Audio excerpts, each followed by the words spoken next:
ઘઉં બાજરાના થેપલાની રેસીપી. ઘઉંનો લોટ 1 વાટકી, બાજરાનો લોટ 2 વાટકી, મીઠું, વાટેલું લસણ, હળદર, મીઠું, મરચું, હિંગ ને તેલ. પછી લોટ બાંધીને થેપલા બનાવવા.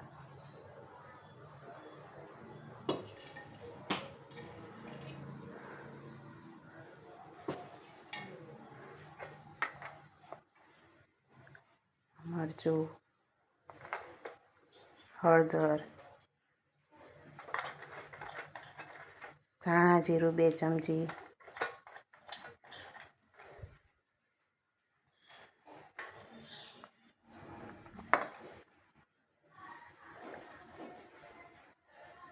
દોઢ ચમચી હળદર, તીખું ખાતા હોય એ પ્રમાણે મરચું ને મીઠું.